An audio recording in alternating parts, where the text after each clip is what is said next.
Bonjour à tous, soyez les bienvenus dans Sur Place, l'émission qui se déplace au gré de l'actualité. C'est la première exposition organisée dans le musée d'art depuis sa réouverture en juin dernier. Et c'est une première internationale. Nicolas Régnier, l'homme libre, est à découvrir ici depuis le 1er décembre. Alors, qui est Nicolas Régnier? Quelle est son œuvre? C'est ce qu'on va tâcher de découvrir aujourd'hui.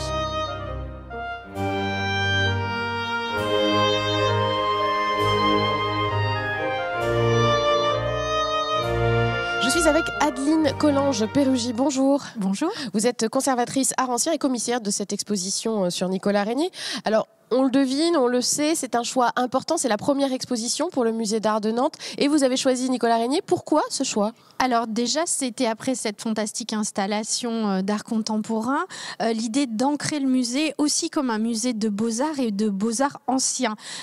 Du coup, on revient à une exposition sur le XVIIe siècle qui en plus est un hommage à notre collection caravagesque avec notamment les Trois Latour qui est une des plus belles de France.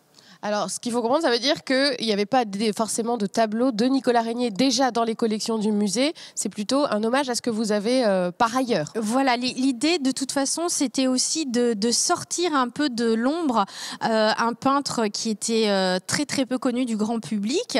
Et on a eu cette opportunité avec Annick Lemoine de faire cette exposition. Donc c'était plus l'opportunité et la qualité du peintre qui nous l'a fait choisir. Alors justement, il est méconnu. Alors qui est Nicolas Régnier? Vous avez intitulé cette exposition L'homme libre. Qui est-il et pourquoi est-il un homme libre? Alors, c'est un peintre d'origine flamande, puisqu'il est né à Maubeuge, qui était flamande à l'époque, et qui va faire toute sa carrière en Italie, à Rome et à Venise. Et cet homme libre, ça nous plaisait beaucoup comme titre, parce que c'est le surnom qu'on lui donne au Ben Vogels, qui est une confrérie d'artistes nordiques qui se met sous l'égide de Bacchus, qui est très drôle, et qui lui donne ce surnom. Alors, on l'a pris parce que c'est un surnom qui est très poétique. Il y a d'autres peintres, le surnom, ça va être l'amoureux, la mouche à bière. On n'aurait pas choisi ça comme titre, bien sûr. Et cette liberté qu'il a à Rome, ça nous plaisait aussi parce qu'il l'a dans sa deuxième période italienne, qui est la période vénitienne, puisque c'est la grande période du libertinage à Venise. Donc, cette notion d'homme libre résonnait autant à Rome, où on lui a donné ce surnom qu'à Venise. Donc, libre et libertin aussi un petit voilà. peu. Voilà, un petit peu. Libertin intellectuellement aussi, okay. Pas que sexuellement parlant. Voilà. Même si c'était un guéluron aussi, il avait une personnalité. Alors voilà, il avait une personnalité très amusante à Rome, et puis après, à Venise, on va en reparler. Il a un atelier, 4 filles qui sont peintres. Ah oui, voilà. Un peu. Voilà. Alors on le voit derrière nous. Précisément, là c'est un autoportrait? Oui, c'est un autoportrait qui nous vient des États-Unis, puisque les œuvres viennent un peu des quatre coins du monde. Et on le voit ici avec son plus grand mécène romain. Et il y a tout un jeu dans cet autoportrait, de jeu sur la réalité. Le personnage, qui est le marquis de Giustiniani, nous regarde, le peintre nous regarde. Et en fait, avec cet autoportrait, Nicolas Régnier prouve toute l'excellence de son art à jouer sur ces différents niveaux de réalité, justement.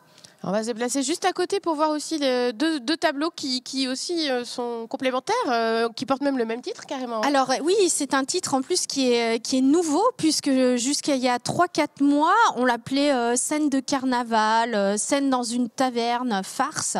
Et en fait, on a découvert très récemment, grâce à une chercheuse qui travaille sur le monde du sommeil, qu'il s'agit de ce qu'on appelle un camouflé ou fumacchio en italien.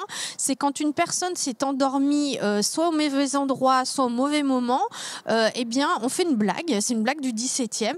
On prend un petit rouleau de papier, on l'enflamme et on l'enfume. Et on l'enfume pour le réveiller. Donc, la personne est réveillée en sursaut. Et c'est la première fois en peinture que c'est représenté. Et il faudra attendre encore quelques dizaines d'années pour que ce soit à nouveau représenté. Donc, c'est d'une très grande originalité. Et avec un jeu, vous le voyez avec le spectateur à travers les siècles, de nous regarder, et de nous prendre comme complice de cette blague. Ça donne envie de refaire la même blague chez soi. Oui. Chacun verra. Tout à fait.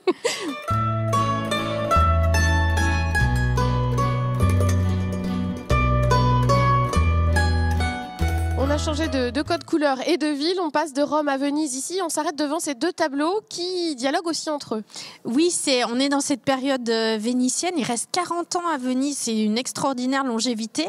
Et là, on a un clin d'œil très beau entre donc ce Nicolas Régnier Et ici, ce Bernardo Strozzi qui est un ami génois, et les deux tableaux sont peints quasiment en même temps et nous montrent deux images de la femme très très différentes. Ici, on a cette femme à sa toilette, très belle, très jeune, une sorte d'éloge à la beauté. Et ici, chez Strozzi, vous voyez, c'est la même, mais qui a vieilli. Elle s'appelle la vieille coquette. Et voilà, qui montre toute la vanité, par contre, de cette beauté.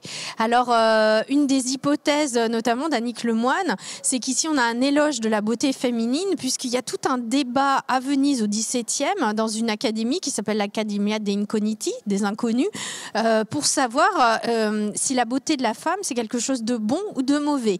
Peut-être que Régnier se place sur un éloge de cette beauté féminine qui serait un reflet de la beauté intérieure de la femme. En tout cas, Strozzi, on voit bien le parti que lui a pris, qui est une claire dénonciation de toute cette vanité autour de la parure, du parfum et de la beauté féminine.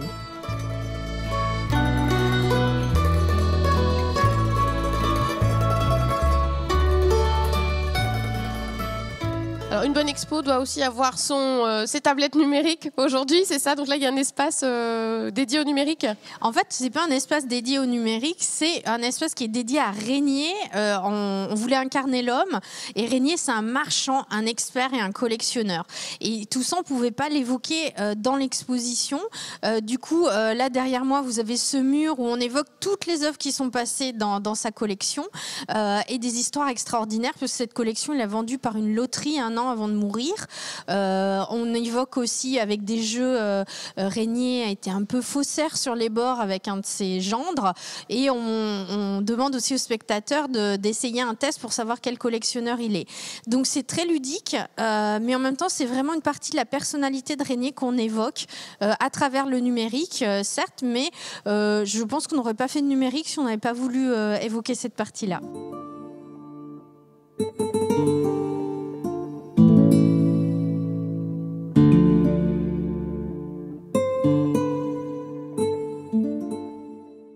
Je suis à présent avec Claire Dugast. Bonjour. Bonjour. Vous êtes chargée de programmation culturelle et événementielle, puisque bien sûr il y a cette exposition Nicolas Régnier, et il y a beaucoup de choses aussi autour pour faire vivre cette exposition et la faire découvrir à un large public. Et on se trouve justement devant le résultat d'une des animations qui ont eu lieu la semaine dernière avec la Maison Fumetti, qui regroupe des auteurs de BD.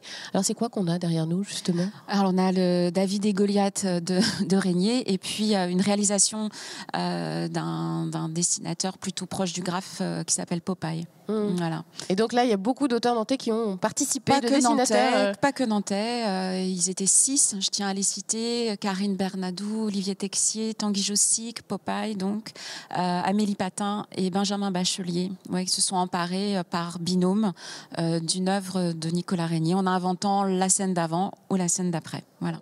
Alors il y a une programmation assez riche autour de cette exposition. Là, on a parlé de la Maison Fumetti, mais il y a aussi d'autres choses à destination des publics juniors, par exemple, aussi d'un public sourd. On a un ensemble de visites, tout simplement destinées à tout public. Important pour nous que le public sourd, ça c'est un rendez-vous qu'on donne régulièrement, puisse découvrir aussi les expositions. Donc on est accompagné de l'association culturelle SF. Et puis les enfants, bien évidemment, vous en parlerez plus tard, mais sont invités à découvrir l'histoire de l'art, l'histoire de Régnier et du caravagisme, évidemment, derrière. Alors il y a aussi des conférences et aussi un grand congrès international qui va avoir lieu autour de l'œuvre de Régnier. Le 22-23 février, l'université nous a accompagnés sur la réalisation de ce colloque international. Adeline vous a expliqué que Nicolas Régnier était un peintre qu'on remettait un peu à jour aujourd'hui, enfin qu'on redécouvrait aujourd'hui, aux côtés d'Annick Lemoine également. C'était important que les chercheurs puissent exprimer aussi toutes leurs étapes de recherche.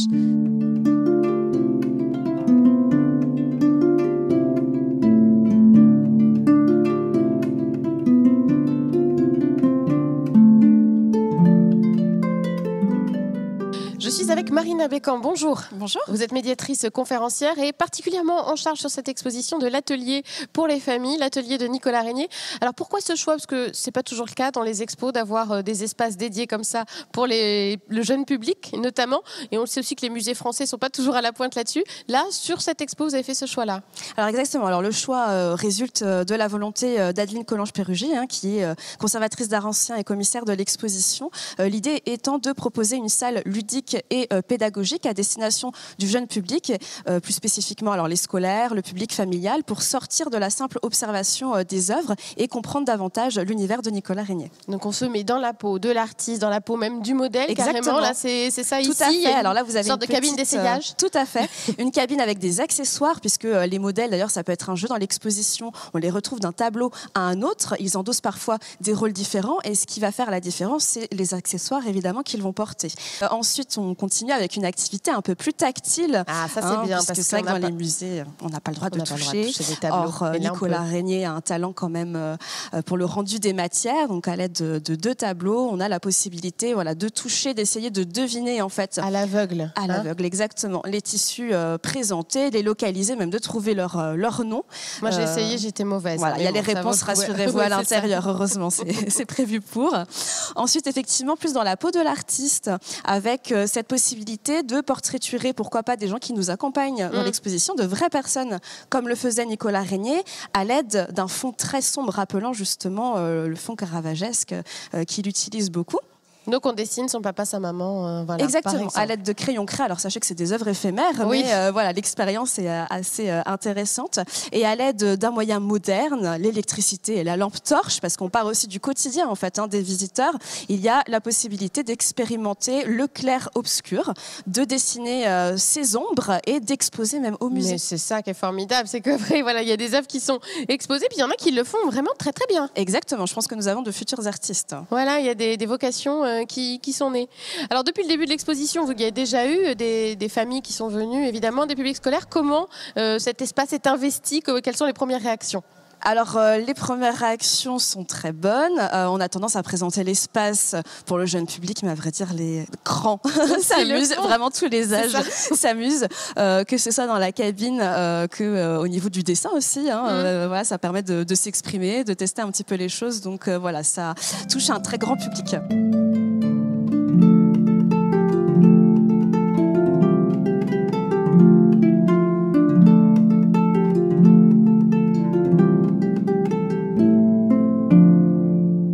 C'est la fin de notre visite à l'exposition Nicolas Régnier, L'Homme libre. Si vous voulez la voir à votre tour, sachez qu'elle est visible jusqu'au 11 mars 2018 et que vous pourrez aussi la voir pendant les vacances scolaires qui arrivent, sauf le 25 décembre et le 1er janvier, évidemment. Toutes les infos sur les horaires, les tarifs et la programmation, c'est sur le site internet du Musée d'Art de Nantes.